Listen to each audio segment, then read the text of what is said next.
Shalom Bapak Ibu, saya akan mewakili Bapak Ibu membacakan firman Tuhan dari 2 Raja-Raja pasal 20 ayat 1 sampai 21. Pada hari-hari itu Hizkia jatuh sakit dan hampir mati, lalu datanglah Nabi Yesaya bin Amos dan berkata kepadanya, "Beginilah firman Tuhan, sampaikanlah pesan terakhir kepada keluargamu, sebab engkau akan mati, tidak akan sembuh lagi." Lalu Hizkia memalingkan mukanya ke arah dinding dan ia berdoa kepada Tuhan.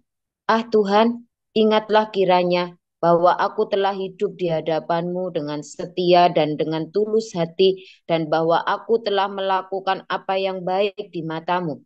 Kemudian menangislah Hizkia dengan sangat. Tetapi Yesaya belum lagi keluar dari pelataran tengah. Tiba-tiba datanglah firman Tuhan kepadanya. Baliklah dan katakanlah kepada Hizkia, raja umatku. Beginilah firman Tuhan Allah Daud bapa leluhurmu. Telah ku dengar doamu dan telah kulihat air matamu. Sesungguhnya aku akan menyembuhkan engkau. Pada hari yang ketiga engkau akan pergi ke rumah Tuhan. Aku akan memperpanjang hidupmu 15 tahun lagi. Dan aku akan melepaskan engkau dan kota ini dari tangan Raja Asyur. Aku akan memagari kota ini oleh karena aku dan oleh karena Daud hambaku. Kemudian berkatalah Yesaya, ambillah sebuah kue ara. Lalu orang mengambilnya dan ditaruh pada bara itu, maka sembuhlah ia. Sebelum itu Hizkia telah berkata kepada Yesaya, apakah yang akan menjadi tanda bahwa Tuhan akan menyembuhkan aku dan bahwa aku akan pergi ke rumah Tuhan pada hari yang ketiga? Yesaya menjawab, inilah yang akan menjadi tanda bagimu dari Tuhan, bahwa Tuhan akan melakukan apa yang telah dijanjikannya. Akan majukah bayang-bayang itu 10 tapak atau akan mundur 10 tapak? Hizkia berkata, itu perkara ringan bagi bayang-bayang itu untuk memanjang 10 tapak. Sebaliknya, biarlah bayang-bayang itu mundur ke belakang 10 tapak. Lalu berserulah Nabi Yesaya kepada Tuhan.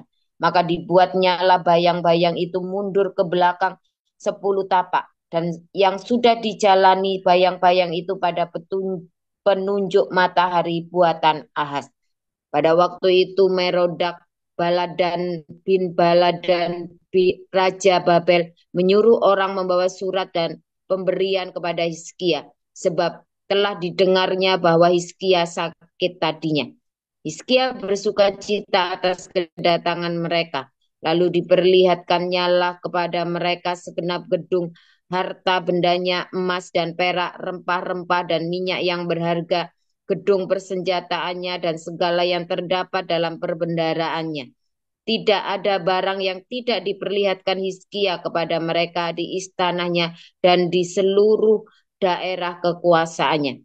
Kemudian datanglah Nabi Yesaya kepada Raja Hizkia dan bertanya kepadanya, apakah yang telah dikatakan orang-orang ini dan dari manakah mereka datang? Jawab Hizkia, mereka datang dari negeri yang jauh dari Babel. Lalu ditanyanya lagi, apakah yang telah dilihat mereka di istanamu? Jawab Hizkia, semua yang ada di istanaku telah mereka lihat. Tidak ada barang yang tidak kuperlihatkan kepada mereka di perbendaharaanku. Lalu Yesaya berkata kepada Hizkia, dengarkanlah firman Tuhan. Sesungguhnya suatu masa akan datang bahwa segala yang ada dalam istanamu dan yang disimpan oleh nenek moyangmu sampai hari ini akan diangkut ke Babel. Tidak ada barang yang akan ditinggalkan. Demikianlah firman Tuhan. Dan dari keturunanmu yang akan kau peroleh akan diambil orang untuk menjadi sida-sida di istana Raja Babel. Hizkia menjawab kepada Yesaya, sungguh baik firman Tuhan yang engkau ucapkan itu, tetapi pikirnya, asal ada damai dan keamanan seumur hidupku. Selebihnya dari riwayat Hizkia, segala kepahlawanannya dan bagaimana ia membuat kolam dan saluran air dan mengalirkan air ke dalam kota, bukanlah semuanya itu tertulis dalam kitab sejarah raja-raja Yehuda? Kemudian Hizkia mendapat perhentian bersama-sama dengan nenek moyangnya, maka Manasye anaknya menjadi raja menggantikan dia. Amin. Ya, bacaan berikutnya dari Yohanes 11 ayat 1 sampai dengan 57. Ada seorang yang sedang sakit, namanya Lazarus. Ia tinggal di Betania, kampung Maria dan adiknya Marta. Maria ialah perempuan yang pernah meminyaki kaki Tuhan dengan minyak mur dan menyekanya dengan rambutnya. Dan Lazarus yang sakit itu adalah saudaranya. Kedua perempuan itu mengirim kabar kepada Yesus. Tuhan, dia yang engkau kasihi sakit.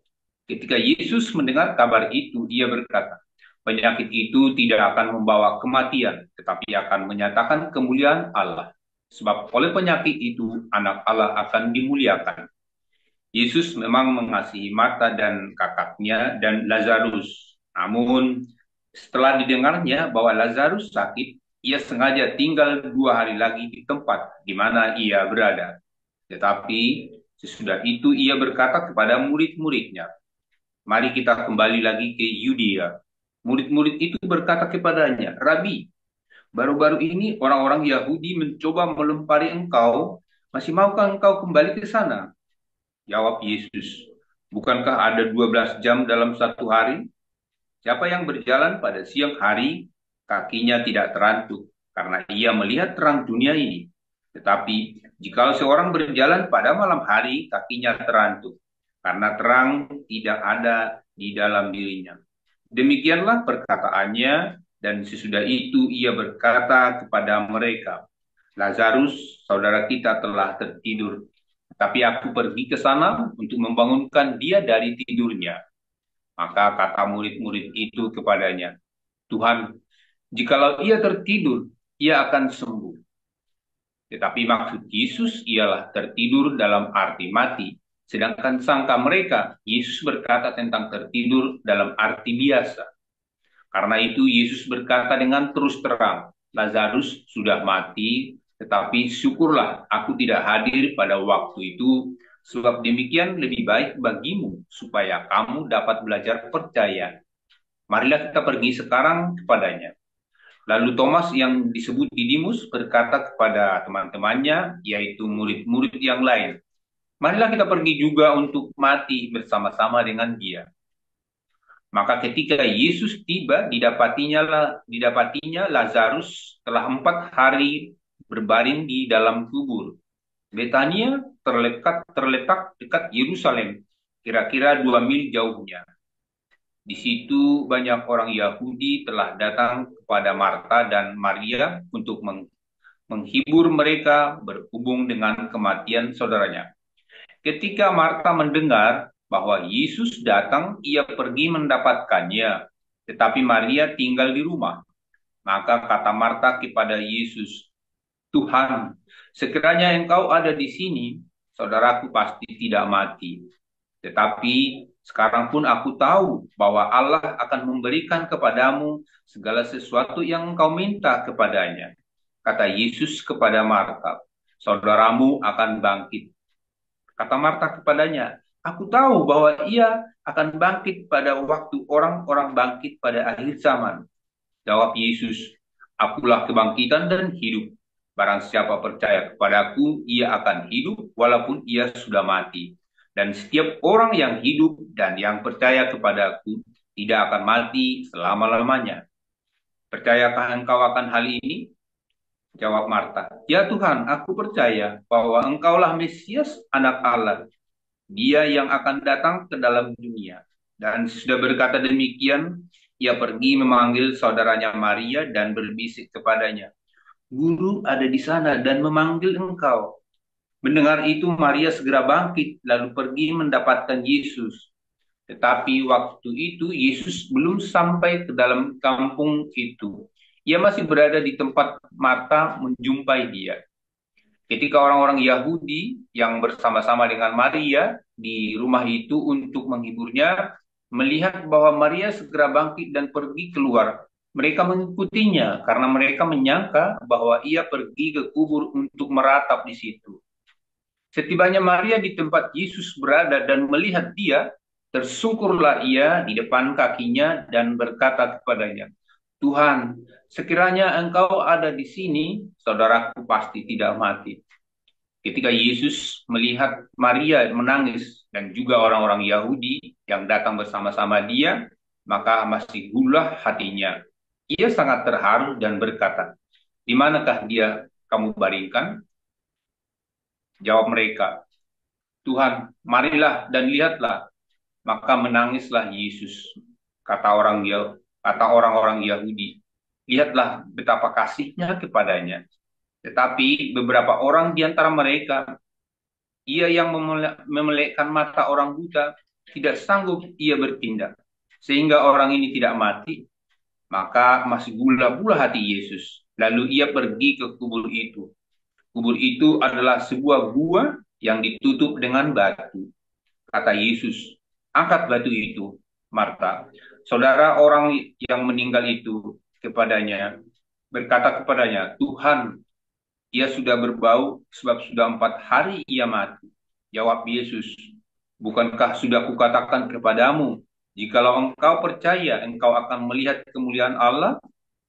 Maka mereka mengangkat batu itu, lalu Yesus menengadah ke atas dan berkata, Bapa, aku mengucap syukur kepadamu karena engkau telah mendengarkan aku. Aku tahu bahwa engkau selalu mendengarkan aku. Tetapi oleh karena orang banyak yang berdiri di sini mengelilingi aku mengatakannya supaya mereka percaya bahwa engkaulah yang telah mengutus aku. Dan sesudah berkata demikian, berserulah ia dengan suara keras, Lazarus, marilah keluar. Orang yang telah mati itu datang keluar. Kaki dan tangannya masih terikat dengan kain kapan dan mukanya tertutup dengan kain peluh. Kata Yesus kepada mereka, bukalah kain-kain itu dan biarkan ia pergi. Banyak di antara orang-orang Yahudi yang datang melawat Maria dan yang menyaksikan sendiri apa yang telah dibuat Yesus percaya kepadanya. Tetapi ada yang pergi kepada orang-orang Farisi dan menceritakan kepada mereka apa yang telah dibuat Yesus itu. Lalu imam-imam kepala dan orang-orang Farisi memanggil Mahkamah Agung untuk berkumpul dan mereka berkata, apakah yang harus kita buat? Sebab orang itu membuat banyak mukjizat. Apabila kita biarkan dia, maka semua orang akan percaya kepadanya. Dan orang-orang Roma akan datang dan akan merampas tempat suci kita serta bangsa kita. Tetapi seorang di antara mereka, yaitu Kayafas, imam besar pada tahun itu, berkata kepada mereka, kamu tidak tahu apa-apa dan kamu tidak insaf bahwa lebih berguna bagimu jika satu orang mati untuk bangsa kita daripada seluruh bangsa kita ini binasa.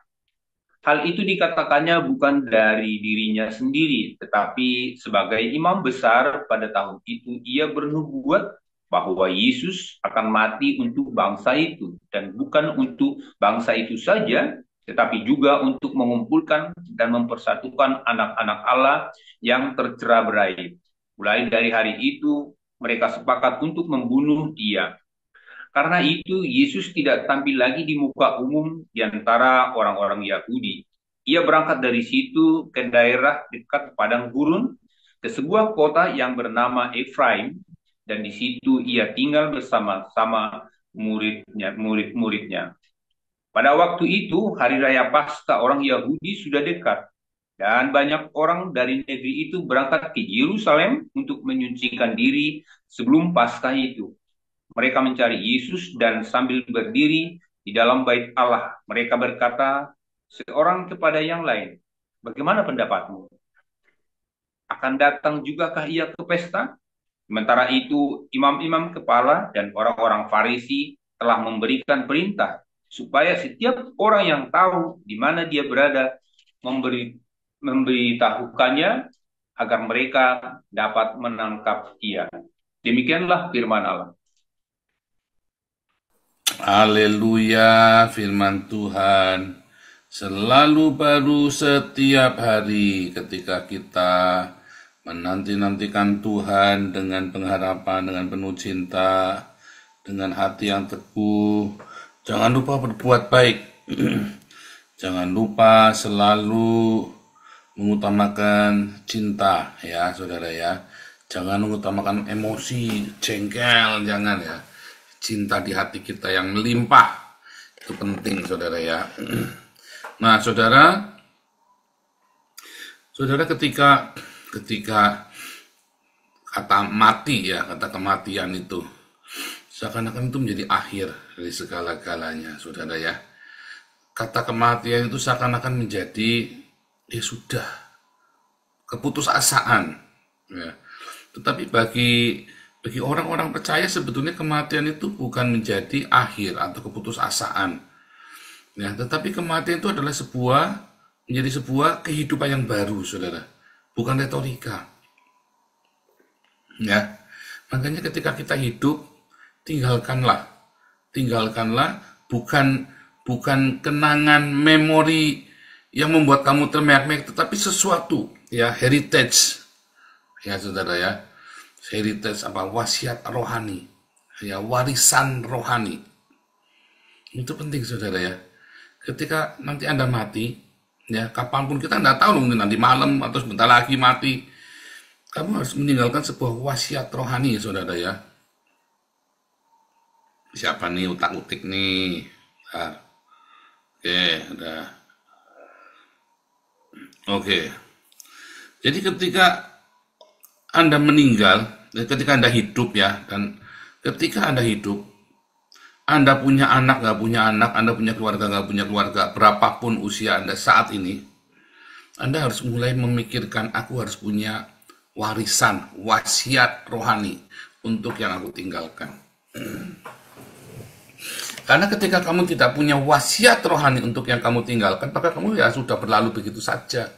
Yang ada cuma sebuah kenangan, oh dulu papiku dulu suka menimang-nimang aku, nindung. Oh dulu mami selalu masakin tahu goreng. Oh dulu oma suka bikin ayam goreng yang enak. Ya, cuman itu aja saudara.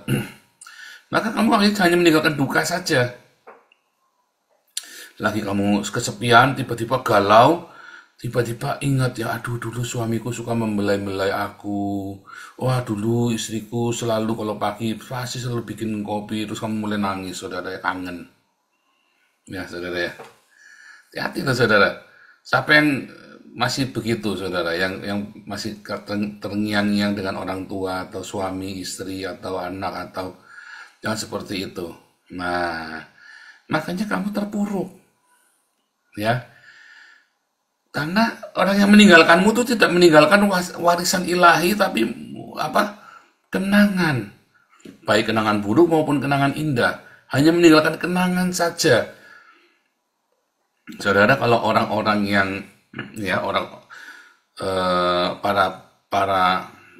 orang-orang besar ya, dalam tanda kutip ya, orang-orang yang visioner, dia selalu meninggalkan, kalau aku mati nanti, anakku harus tahu tentang ini. Buat dia kenangan bapaknya yang lucu, bapaknya yang galak, bapaknya yang ini nggak penting, saudara. Ada yang lebih penting. Wasiat ini harus ketinggalkan. Entah itu buku yang dia harus belajar, kalau jago silakan. Saya nulis buku, anakku belajar buku ini. Misalnya seperti itu. Nah, itu wasiat ilahi itu, saudara. Warisan warisan rohani itu. Bukan uang, ya, tapi ilmu silat yang paling mutakhir. Nanti ada musuh. Ayah, ada apa ayah? Kata ayah, jangan mati dulu, kamu belum selesai ngomong. Oh, udah goyang-goyang, berisik lu, emang belum selesai ngomong tadi, lagi cekukan tahu nggak? Gitu saudara ya, ayahnya memang belum bangun lagi.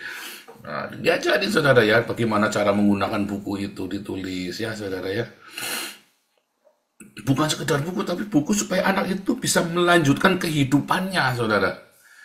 Ya, sebuah wasiat di mana anak itu nanti bisa melanjutkan kehidupannya. Ada sebagian orang berpikir, aku tak kasih harta yang melimpah. Aku mau kasih. Itu juga termasuk warisan ilahi, saudara, dari orang tua.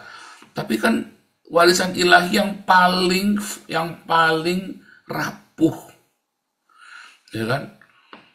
Yang cilaka, saudara ya, orang tua mewarisi utang. Aduh.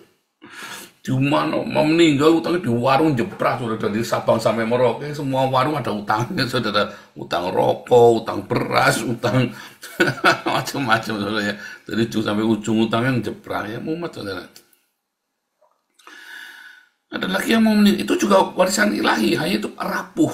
Ya, warisan harta itu rapuh. Ada yang lagi meninggalkan sebuah buku, ya misalnya kayak saya nih buku 9 buku menggugat Alkitab misalnya, saudara ya.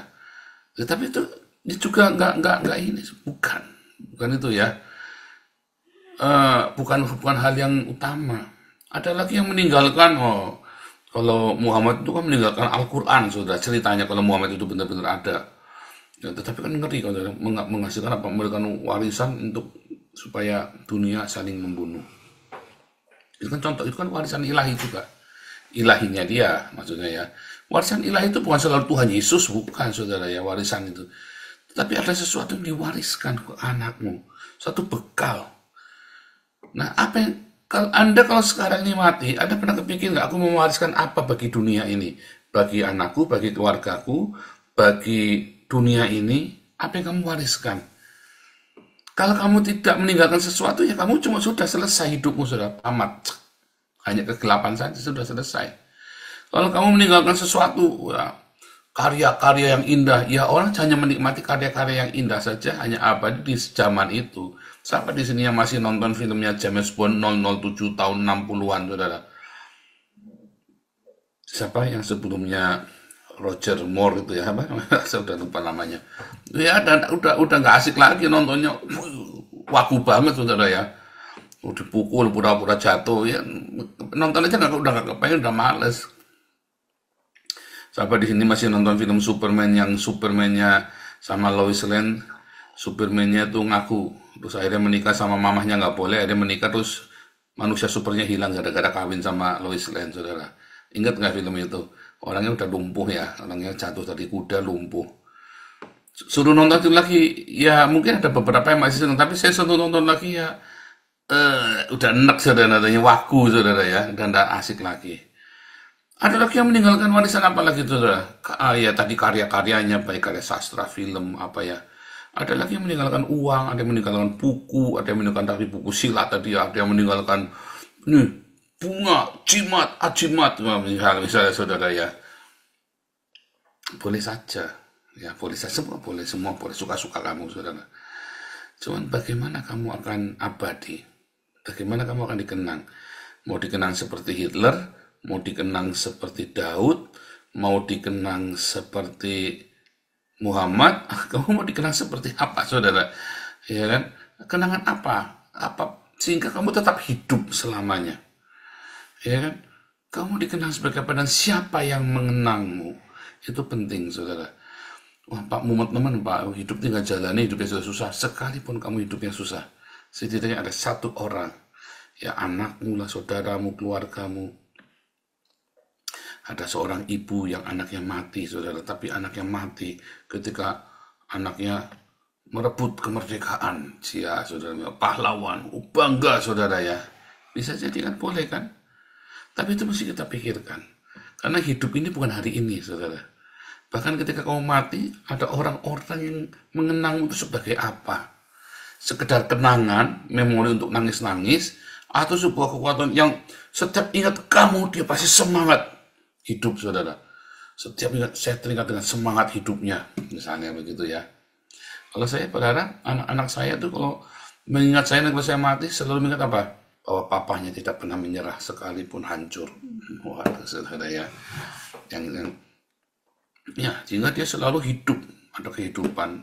Papa tidak pernah menyerah. Misalnya itu kan, Anda coba pikir apa yang anakmu kenal. Oh iya Pak, Mama bawel Pak. Ada Muhammad, saudara. Apa kamu ingin anakmu mengenang kamu sebagai orang yang bawel?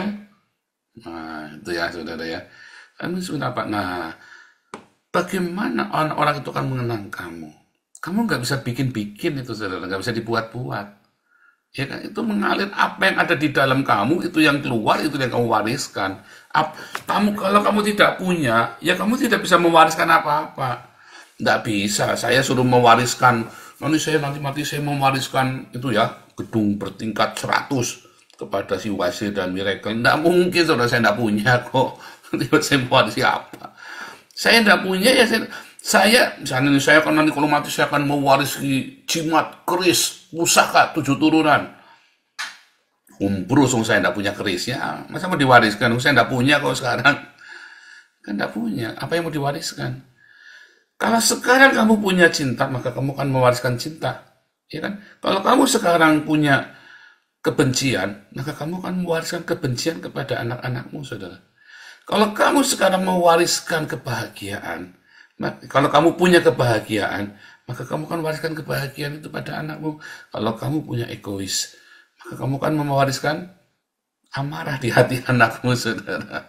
Ya, kalau kamu orang-orang yang hidupnya terbiasa mengabdi, maka kamu akan menghasilkan teladan pengabdian, pelayanan. Kalau kamu orang yang terbiasa lebih mengutamakan orang lain daripada anak-anakmu, anakmu kepahitan, saudara. Iya kan? Kalau kamu mewariskan, kalau kamu punya kemarahan di hatimu, kamu akan menghasilkan anak-anak yang, apa saudara, anak-anak yang gelisah setiap hari. Anak-anak yang selalu, wah, ada papa. Bahkan ketika papa sudah meninggal, kamu ya selalu uring-uringan tiap hari ya. Khawatir anak-anak ini, seakan-akan masih terngiang-ngiang mendengar suara ayahnya atau ibunya. Wah, teriak begitu ya, saudara ya. Saking traumanya. Apa yang mau kamu wariskan? Ya, saudara ya. Saudara, kalau saya berdoa sama Tuhan, ya, apa yang Tuhan berikan kepada saya, apa yang saya punyai, ya, biarlah itu yang dari surga saja. Sehingga ketika saya mau waris, ketika saya mati, apa yang dari surga itu, hanya apa yang ada di surga itu yang saya miliki. Jangan ada kebencian, kemarahan, dendam. Ada orang yang mati dalam dendam, saudara, kasihan sekali ya. Dia mewariskan kebencian di hati anaknya. Anakku, anakku, jangan lupa, ya, orang itu jahat. Kamu bunuh dia ya. Kamu PR, sudah mati, sudah mau wariskan, suruh bunuh orang. Anakmu kamu tidak berani, mateni orang. Kamu nyuruh anakmu mateni wong, saudara. Aduh, setan kamu tuh, saudara. Ya kan, ada orang tua yang geblek begitu ya. Kalau saya ngomong gitu, pateni dewe, Pak. Gitu saya jawab. Orang mati ya biar ngasih warisan sing aneh-aneh, pateni dewe. Jangan diiyani, saudara ya. Mas jadi tidak bener. Gitu ya, saudara ya. Kalau Daud kan, jangan biarkan itu yang tua ubanan itu masuk ke liang kubur dengan damai, katanya Daud ya, suruh bunuh Yoab itu loh. Ingat nggak itu ya, ceritanya Daud itu suruh bunuh Yoab itu. Enak banget, saudara ya. Wariskan sesuatu yang baik. Supaya kamu ketika mati, Ma, ada apa? Mama mau apa? Ya, anakku, tetap cinta sama Tuhan Yesus ya. Mama bahagia nih sama Tuhan Yesus sekarang. Kamu sama Tuhan Yesus ya. Kan kita enak, saudara. Mau itu orang itu jahat, jangan. Tuhan Yesus sayang sama kita. Orang jahat biarin saja. Tuhan Yesus sayang. Enak, saudara ya, kamu mati kita ngomong begitu. Ya kan? Kamu mau gak mati begitu, saudara? Enak, saudara. Anakku tenang. Loh, mama sama Tuhan Yesus. Iya nih, mama sedang dituntun sama Tuhan Yesus. Di jalan sama Tuhan Yesus. Mama lihat apa? Mama lihat bunga-bunga yang indah.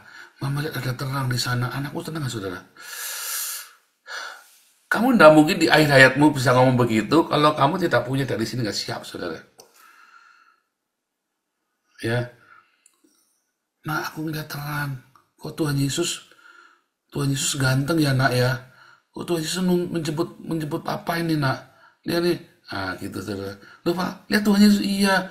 Anakku udah nangis, wah, papa jangan tinggalkan. Enggak kan, saudara. Jangan tinggalkan aku, papa kenapa mati. Enggak kan begitu. Jangan, kenapa? Begitu tenang, lega kamu. Aku mintanya, iya tadi ngomongnya ketemu Tuhan Yesus. Maka suasana duka itu menjadi sukacita, saudara. Dan itu nggak bisa dibuat-buat, tuh lagi mau mati kok. Ya kan? Ya, saudara ya. Kamu mau siapa? Kamu bangun dari sekarang. Pikirkan dari sekarang, doakan dari sekarang, ya kan? Jangan sampai nanti warisinya, nah, aku ngeliat genderuwo nak, cari arep arang kowe nak, itu genderuwo mau datang ke tempat kamu nak, waduh kamu etan saudara. warisi genderuwo saudara, gara-gara kamu suka pesugihan kan? Jangan kamu. Aduh, kamu warisinya warisi yang surga, yang indah, yang penuh cinta, yang penuh dengan kebahagiaan ya, saudara ya. Persiapkan dari sekarang. Sehingga apapun yang keluar dari mulutmu itu segala semua warisan-warisan yang baik. Apapun, saya nggak tahu saudara. Persiapan dari sekarang, kamu menulis buku tentang cinta perjalananmu dengan Tuhan, kamu mengalami semuanya. Ya, saudara ya. Kamu mau mewarisi apa buat anak-anakmu? Ingat-ingat ya saudara ya, dipraktekin ya, dipraktekin, dilakukan, selalu ya, didoakan tiap malam. Tuhan, aku pengen mewariskan sesuatu yang indah bagi dunia ini, ya kan? Dunia, paling tidak duniamu, ya. Nah, kalau saya kan sudah internasional ya, tentu saya mewarisi bagi dunia, ya. Oh, saya pengen kayak Pak Paulnya nggak bisa, itu kan kapasitas. Tapi tiap mau kapasitasnya besar, kecil, upahnya tetap sama. Saya memenangkan ratusan banyak jiwa. Anda yang ada di dalam timnya kita, ya ikut upahnya saya, ya upahnya kamu, saudara. Aneh ya, itu paradoks firman Tuhan. Kita ini kan go internasional, bisa membaptis banyak orang penginjilan. Upahnya saya, ya upahnya kamu yang mensupport dengan sepenuh hati. Bukan masalah kamu uangnya 100.000 atau 1 miliar ya. Tetapi hatimu yang all out itu loh, ya, tentu saja proporsional dia dalam hatimu. Bukan masalah value angka, tapi kualitinya, saudara, yang kamu berikan. Maka upah yang saya terima akan jadi milikmu. Sama, upahnya sama kata Tuhan Yesus. Kapasitas saya besar, karena kan ada yang dipanggil, dipilih, ya kan? Jadi ketika Anda juga bergabung dalam komunitas kita, ketika saya mewariskan sesuatu, ya Anda bersama-sama dengan saya mewariskan itu juga bagi dunia ini, saudara ya. Ya, oh saya duduk bersama dengan ayahmu, Wesley, memberitakan Injil. Sekarang ayahmu sudah meninggal. Ya kan, kayak si Kaleb itu kan, dulu aku 40, sekarang aku 80, tetapi aku tetap, hidupku tetap jaga sama Tuhan. Menyertai Tuhan, mengiringi Tuhan. Aku tahu Musa, aku tahu Yosua. Ya kan? Aku ada di sana ketika orang-orang ini melakukan sesuatu dan aku mendapat upah yang sama. Kan begitu, saudara. Ya kan? Pula semua ini ya. Ya kan? Meninggal. Nah, Mama sudah memberikan yang terbaik bagi Tuhan bersama dengan Joseph Paulusan. Ya kan? Waktu bangsa-bangsa dimenangkan, aku ada di situ, ada di zomnya. Joseph Paulusan ikut berdoa, mendoakan Joseph Paulusan dan pelayanan di Den Haag. Upahnya sama, saudara. Ya, saudara ya. Anakmu mengenang, oh iya mama dulu suka rajin ikut Paulusan. Lalu tiba-tiba revival di Belanda, ya kita kasih makan gila-gilaan ya. Upahnya sama, saudara. Tuhan Yesus memberkati.